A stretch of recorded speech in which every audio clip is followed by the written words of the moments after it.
Hello everyone. While I wait for the pictures from the Pentax ME to be developed, I thought I'd show you another little buy I made last week, and which will hopefully be the next camera we'll be testing. So, as you can see, it came in a hard case, with a old school shoulder strap and cheap but effective tripod included in the price.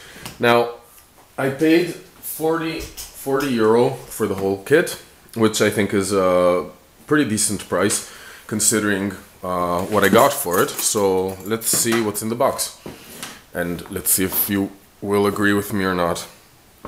Let me just be sure I'm opening it in the right direction. Yes, here we go. So here's the set. For 40 euro, I got this Canon FTb. It's a old, well, obviously analog SLR. I think it started production around 1971, if I'm not mistaken, but I will do a more in-detail review just of the camera. This is just, you know, kind of an unboxing in a way, or, you know, just showing what you can get for 40 euro. So, Canon FTb QL quick load. An old camera, has pretty good reviews. It's always on the cheap side, so you can find them easily. It's not a collectible yet, or uses the FB mount, the old discontinued Canon mount. So that's why it's cheap, because the lenses can mostly be used only with FB mount cameras. They can't really, from what I know, but I haven't really done a lot of research into that yet. But it's not really an easy mount on newer Canon cameras, so the lenses are kind of made to be used with this, although I'm sure there's some workaround at some point. So Canon comes with a 50mm f1.8. Let's focus on that. Well, it's not working. Okay, Canon 50mm f1.8 lens, pretty solid. It's in pretty good shape, has a little nick here, but as I said, we'll go into detail about the camera at some other point. Okay, sorry, there's apparently there's a fire in Amsterdam, so we're receiving emergency alerts. That was the noise you just heard. We're receiving emergency alerts on our phones telling us, you know, stay in, keep your windows closed, doors closed. And now the last message was fire's under control. So it's a good Saturday after all. So yeah, camera with 1.8 lens. There are 2 extra lenses in the kit. Well, they're not really in the kit. They were, I guess, in the kit the person bought. I mean, with this I mean to say that they didn't come standard with the camera. So this is a 135mm f2.8. Oh, whoa, focus is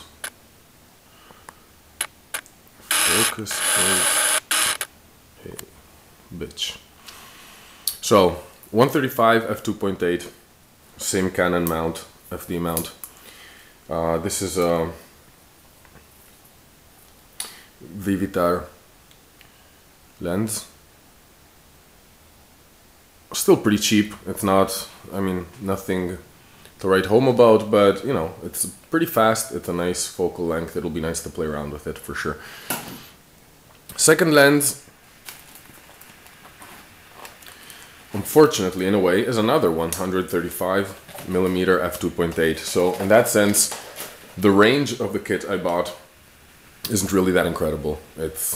These 2 lenses are the same. It will be nice. I'll test them out one versus the other for sure, because it'll, you know, equal characteristics, different brands. It'll be interesting to see what the difference are. Multi-coated.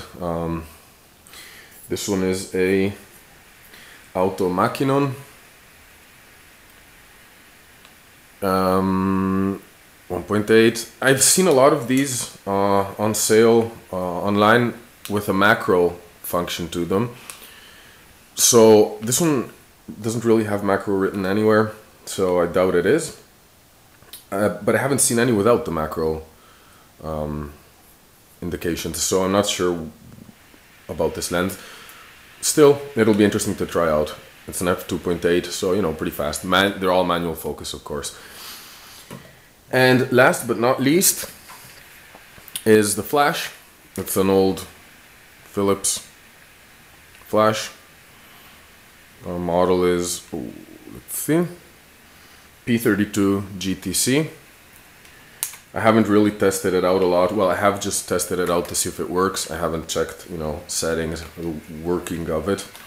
But it's pretty nice. It has a slide to connect the flash offset off body, so you can have a little bit of separation between the light source and the film. Well, the plane. Well, yeah, the film basically. Interesting thing about the flash is it well, you can bounce it, so it swivels or tilts, I'm not sure, but it has one movement, so you have a nice indicator of the angle. As you can see, it's a little chunky, so I'm not sure I'm doing it correctly. There might be some release button somewhere that I'm not seeing it, which I'm forcing, but I don't really see any anywhere. So let's see if the flash works, by the way. Well, I know it works because I tested it, but let's see it together. So you connect the flash to the syncing port. This is all easier said than done when looking through the camera screen, so you have to forgive me if my movements are a little clunky. Turn on the flash. Oh, and it's powering.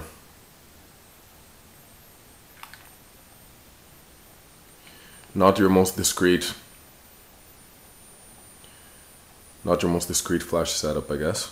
But then again, if you're using a flash, need for being discreet is really kind of pointless. So let's see if it works. Oh yeah, works all right. Loading time.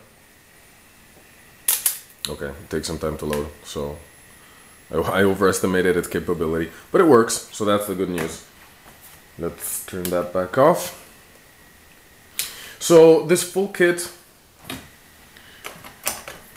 for 40 euro, again, kind of proves the point of how it really isn't that hard to get into photography if you're willing, you know,